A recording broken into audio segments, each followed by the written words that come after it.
quite beautiful, isn't it? Today we're making a response to some of the people who responded to my last video called Intelligent Design and Plasticine. You guys remember this? Alright, so far no one has responded to any of the points that I made in my last video, so no point in repeating them. However, some of the people who did respond to it made some points which were, well, I've kind of mentioned them in earlier videos, but I just wanted to do them again, so might as well. One guy said, well, if the Earth, or life, needs to be created because it's complex, wouldn't God need to be created because he is complex? Well, the answer, quite frankly, is no, but allow me to explain why. Anything that begins to exist must have a cause. If something always existed, it has no cause, and therefore always existed. Now, we've already established that something always existed because either everything came from nothing, which is impossible. I find myself repeating this like, you've probably heard me say this over and over again. Either everything came from nothing, which is impossible, or something always existed. Now, let's figure out what always existed. Either it's God, or maybe it's everything that does exist, the universe. Well, I've already refuted that the possibility of it being the universe by way of contingency.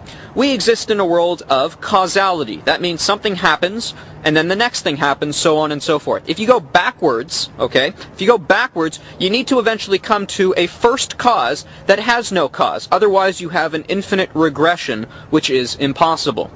Also, if you are to say that the universe always existed in its complexity, now some people will say, well, the universe isn't complex. Well, complexity in terms of numbers.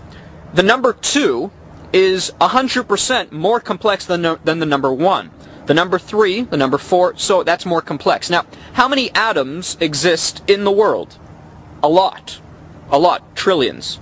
Actually, trillions of trillions of trillions. Like, a number so astronomically high that it's kind of, you can't even say it. But even so, it's still a finite number because you can only have a finite amount, or sorry, you cannot have an infinite amount of finite things.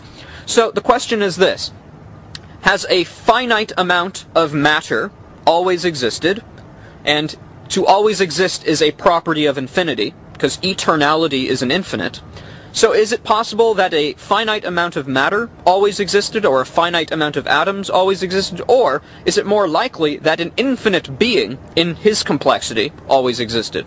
I'm inclined to say an infinite eternal being always existed, because since matter itself is finite, and has the properties of finiteness, it cannot therefore be infinite or eternal.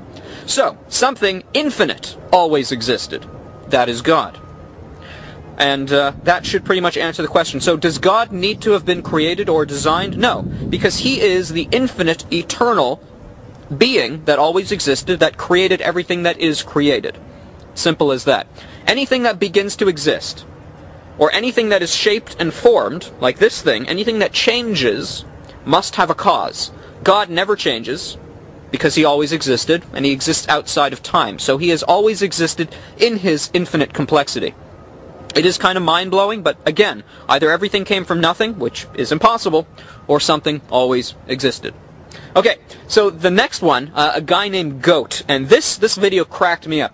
He said, okay, we who are intelligent design believers are guilty, he says, of saying stuff like this: the eye is complex, therefore it must have a designer. Which seems like common sense to me, because even as Darwin said, and he says we like to quote this, and yeah, we do. Darwin said, and the quote is longer than I'm going to say it, he simply said, to imagine that the eye could form by gradual processes of natural selection seems, he confesses, absurd in the highest degree. And yeah, that is absurd. Now, the guy who said this quote, Goat, he elaborated on the point, and he said that the full quote goes on to explain that Darwin imagined that the eye could gradually change and become more complex over time, so long as, and Goat says this, so long as each gradual step is useful. That was what he said. And the way he goes about proving that, well, he doesn't. I simply say this: okay, try removing part of your eyeball, maybe take a knife, dig it in a little, you know, maybe cut some of the cords at the back. Tell me how useful that'll be to you. It won't. You said, and you were right, Goat, you said that a watch, if you remove any gear from the watch, the whole thing stops working. Okay. Start removing stuff from your eyeballs. See how long that works. Now you say, well, we see many different eyeballs. You see octopus with eyeballs for underwater, and you see fish which have, you know, their eyes are like glazed over because they're in the dark and stuff like that. So the usefulness has degraded. Well, number one, all that proves is God designed a whole bunch of different eyeballs. That does not mean we have a common ancestor with them. It just means God designed a bunch of different eyeballs, and fish losing the ability to use their eyeballs, or going to an environment where seeing is no longer required, thus their eyeballs over progressive generations becomes less emphasized or less useful. That's not evolution either. So start removing parts of your eyeball and tell me how long that works for you. Ridiculous. So yeah, none of the points I made in my last video were refuted. They still hold. The fact is, this was created, even though it's not particularly complex. This Earth is incredibly complex, and you want to believe that it's formed by random chance? Life is incredibly complex. You want me to believe that it formed by chance? I'm sorry, I don't buy it. Now, here's another point that I've never made. Okay, imagine, you guys can see some trees in the background, right? Okay, imagine an intelligence in a laboratory had all the necessary things to make a fertile seed from scratch, not from any progressive generations. They just took some minerals, they took some elements, they put them together intelligently, made a seed, planted it, it made a tree. So that tree, let's say that was the tree that came from this manufactured seed. So it doesn't have millions of years of generations behind it. It's just one, or maybe 2 generations. Let's say it had a seed, it grew a tree, that tree produced seed and created that tree. So that tree is 2 generations old, okay? How would you be able to tell the difference between that tree and another tree? You really wouldn't. My point is this: even if every other planet and every other star in the universe formed all by chance, which it didn't, but whatever, let's say it did, that does not mean that the Earth formed that way. In the same way, let's say by random variation that my shoe formed by chance. Does that mean every other shoe on the planet formed by chance too? Nope. So, atheists, you don't have a leg to stand on. Because this planet did not form by chance. And you can't prove otherwise. And you know, it really comes down to this, and this is the cool thing. Human beings are quite unique, and we are so unique. Check this out. Have you ever heard of Helen Keller? She was born deaf, blind, and mute. You know, atheists like to say they have a fascination with nature, so let's look at the human creature. Helen Keller could not communicate with anyone, and yet, when she learned to communicate, she said that for her whole life she had this belief in God. This belief in a higher being. It seems like it's an innate idea in man. That's why communities, separated, worlds apart, or entire nations apart, countries apart, whatever, they all come to this belief in God.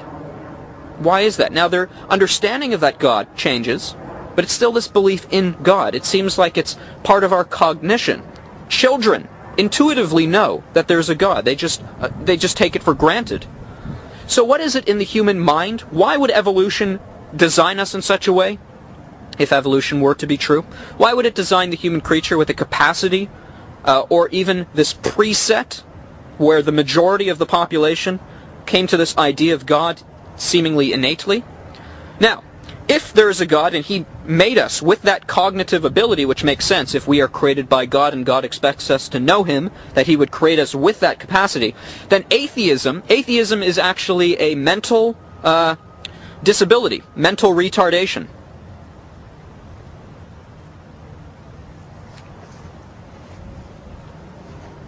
I see we have a few minutes. Now, just, you know, I'm not trying to be inflammatory and say that atheists are retarded, because I used to be an atheist, so how do I account for that? Well, basically, the Bible teaches, you know, here we are in the fall, you can see the trees are falling off the leaves. We got a minute to explain this. Let me wrap this up really quickly. God created a perfect world, and He wanted to have a relationship with mankind. To have a relationship, mankind had to have free will. Mankind used their free will and violated the morality of God by disobeying Him, and thus creation began to fall away from God. So everything about humanity, everything about creation is decaying. That's where sickness, pain, and death, as well as atheism, came in. By the grace of God, we can overcome that, though. So, yeah. Just open your heart. Honestly look around. Look at your fellow man. See the image of God in them. We're not animals. We're not even close to animals. And you'll come to the knowledge of the truth, I guarantee you. God bless you guys. Oh, and check out part 1 of this video. So, this is part 2. Go check out part 1.